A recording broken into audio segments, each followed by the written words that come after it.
خوست کې چاودنه شوې. پاکستاني رسنۍ: زموږ بې پیلوټه الوتکې پر پاکستاني طالبانو برید کړی. د افغانستان سویل ختیځ ولایت خوست. د طالبانو د حکومت چارواکي وایي نن شاوخوا 11 بجې د خوست ښار په مرکز کې یوه چاودنه شوې چې تلفات هم لري. د طالبانو حکومت د خوست د والي دفتر نن په یو اعلامیه کې لیکلي دي چې په دې پیښه کې څو تنه وزیرستاني کډوال او د خوست ښاریانو ته مرګ ژوبله اوښتې ده. د اعلامیې د معلوماتو پر بنسټ له سیمې د 3 وژل شویو کسانو جسدونه او ټپیان روغتون ته لیږدول شوي دي. په اعلامیه کې همدا شان راغلی چې سیمې ته د طالبانو ځواکونه رسېدلي او په اړه یې پلټنې روانې دي. خو په خوست کې خبریالان وایي د پیښې او روغتون ته د ننوتلو اجازه نه ده ورکړل شوې. خو پاکستاني رسنۍ د خوست پیښه یوه هوایي برید بولي. د پاکستان آج تلویزیون لیکلی دی چې په دې هوایي برید کې د پاکستاني طالبانو د تحریک یوه مهمه قومندان حافظ ګل بهادر او کسان یې په نښه شوي دي. خو خپلواک سرچینه لا دا موضوع نه ده تایید کړې.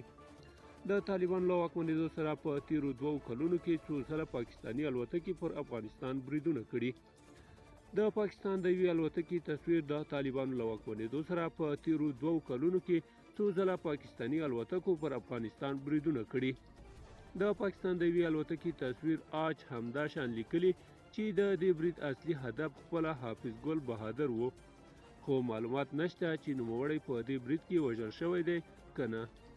په پاکستان کې د ناامنۍ له ډېرو وروسته بېلابېلو پاکستاني چارواکو تور ولګاوه چې په پاکستان کې بریدونه له افغانستان څخه تنظیمیږي او پاکستاني طالبان له افغانستان څخه پاکستان ته ور اوړي او هلته بریدونه کوي. په بهرنیو چارو کې د پاکستان د دولت وزیري حنا رباني قهر خو دا ادعا هم کړې وه چې د پاکستان په وروستیو برخو کې افغانان هم ښکېل دي. یادو چارواکو هم دا شان خبرداری ورکړی و چې په افغانستان کې د طالبانو حکومت د هغو کسانو مخه ونه نیسي چې په پاکستان کې ناامني جوړوي خپل اقدام به وکړي.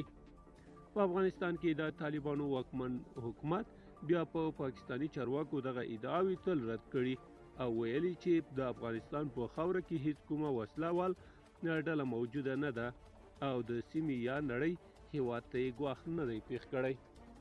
ملګرو دا وه زموږ چمتو شوې ویډیو. د لا خپلې ویډیوګانو لپاره زموږ سره پاتې شئ تر بیا ښې چارې.